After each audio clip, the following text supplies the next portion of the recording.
तो हम पहुंच गए हैं रामेश्वरम। होटल पहुंचकर फ्रेश होकर हमारा दल समुद्र की ओर चला, जहां हमें समुद्र में स्नान करके मंदिर के परिसर में बने 22 कुंड के जल से भी स्नान करना था।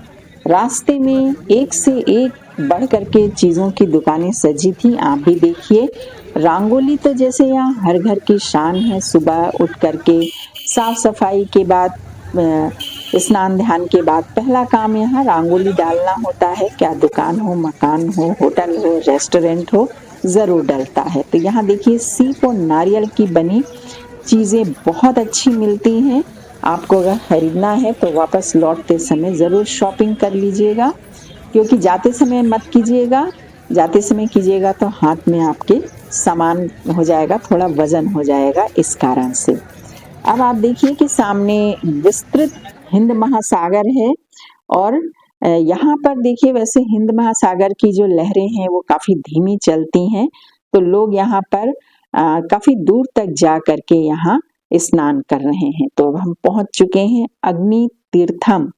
यहाँ का जो तोरण द्वार है, ये इसके ऊपर देखिए लिखा हुआ है अग्नि तीर्थम, लाल घेरे से बताया गया है।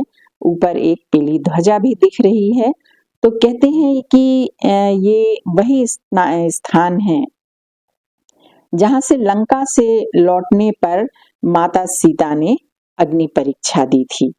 तो यहाँ का पूजा नियम का एक अलग ही डेकोरम है। सबसे पहले समुद्र में स्नान करते हैं, और फिर 22 कुंडों में स्नान करने के बाद फिर पूजा और दर्शन के लिए अंदर की ओर जाते हैं। तो देखिए, इस डेकोरम का पालन करते हुए हम लोग भी पहुंच गए हैं समुद्र के पास। और हमारे जो देखिए कितने सारे तोरण द्वार यहाँ पर बने हुए हैं। तो हमारे ग्रुप के लोग फटाफट समुद्र में उतर गए हैं, और यहाँ देखिए मैं भी हूँ यहाँ पिंक सूट में, और हाथ दोनों ऊपर करके सबको ग्रीट कर रही हूँ। और समुद्र में सभी लोगों ने खूब मन से स्नान किया। यहाँ तो स्नान करके ऐसा लग रहा था कि जैसे कि यहाँ का जल शीतल था, लेकिन ठंडा नहीं लग रहा था। ऐसा लग रहा था कि मानो हमारी आत्मा तक तृप्त हो गई है। ऐसा भी कहते हैं कि यहाँ पर अ, अपने परिवार के सदस्य, अपने खानदान के सदस्य और अपने पूर्वजों का नाम लेकर डुबकी लगाने से यहाँ के स्नान और दर्शन का लाभ उन्हें भी मिलता है। तो यहाँ पर हम लोगों ने समुद्र के अंदर ही ग्रुप फोटोग्राफी भी की। हम महिलाएं सभी ग्रुप फोटोग्राफी किए, और यहाँ से निकलने के बाद फिर आप देखिए पीछे बहुत सारे लोग हैं, तरह तरह के कर्म कांड कर रहे हैं गीले वस्त्रों में ही। मंदिर के ठीक सामने बने प्रवेश द्वार में हम अंदर गए, और यहाँ का देखिए कि डेकोरम, यहाँ की जो सजावट, यहाँ की जो कॉरिडोर है, 11,000 स्तंभों के बने हुए यहाँ पर गलियारा है। और आप देखिए हर गलियारे के हर स्तंभ की नक्काशी और कलर आप देख लीजिए, एक से बढ़ करके एक है। तो यहाँ पर ये देखिए छोटी छोटी बाल्टियां लगी हुई हैं, और यहाँ पर आप हम सीधे इस गलियारे से होते हुए रामनाथ स्वामी मंदिर के 22 कुंडों के ओर जाने वाले कॉरिडोर से होते हुए हम यहाँ पर पहुंचे। ये हमारे ग्रुप के सदस्य हैं जो कॉरिडोर से होते हुए निकल रहे हैं सभी, और सभी जयकारे लगाते हुए आगे बढ़ रहे हैं। तो इस कॉरिडोर से होते हुए हम पहुंच गए हैं जहां पर हर कुंड के पास एक पंडित जी हैं जो छोटी छोटी बाल्टियों से पानी भर करके स्वयं लोगों के ऊपर डाल रहे हैं और स्नान करा रहे हैं। ये सारे जो कुंड हैं क्रम से इसमें जाना पड़ता है और स्नान करना पड़ता है। इनमें से कुछ का पानी खारा है, कुछ मीठा, कुछ ठंडा, कुछ गुनगुना, कुछ समुद्र से जुड़े हुए हैं।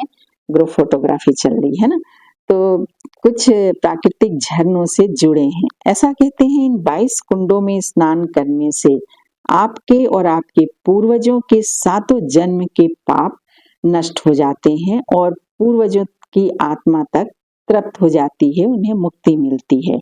स्नान के बाद गीले वस्त्रों में ही हम परिसर की ओर चले। यहाँ पर तरह तरह की मूर्तियां लगी हुई थी, ढेरों शिवलिंग बने हुए थे।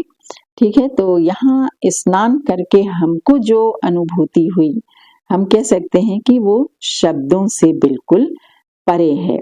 ठीक है, तो कहते हैं ये स्थान सतयुग से यानी कि भगवान राम से जुड़ा हुआ है। जब उन्होंने रावण को मारकर लंका विजय कर माता सीता को आजाद कराया था, तो अब चूंकि रावण ब्राह्मण था तो ब्रह्म हत्या के पाप से मुक्ति के लिए यहाँ उन्होंने शिवलिंग को स्थापित करके पूजा की थी।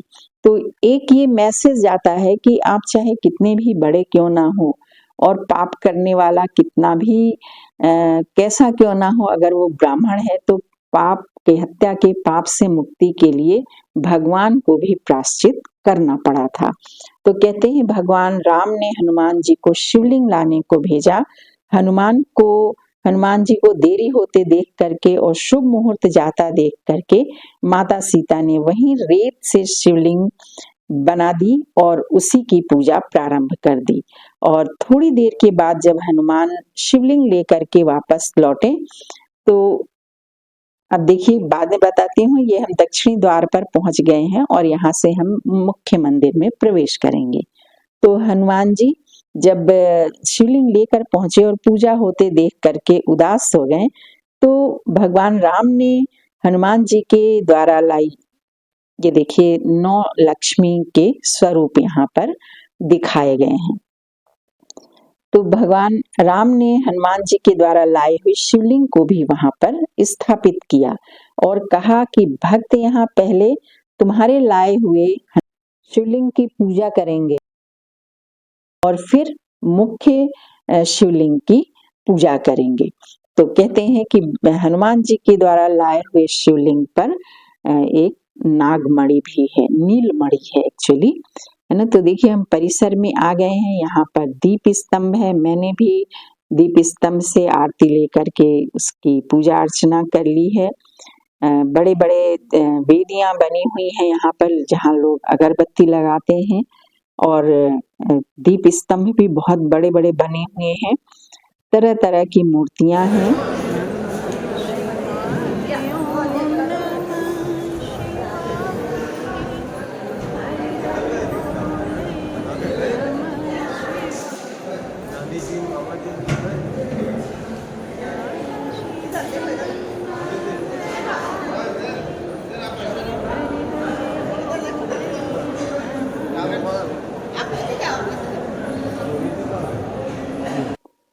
और देखिए ये जो गोल्डन स्तूप आपको दिख रहा है, ये हर मंदिर में मिलेगा। तो अब हम चले मुख्य मंदिर की ओर।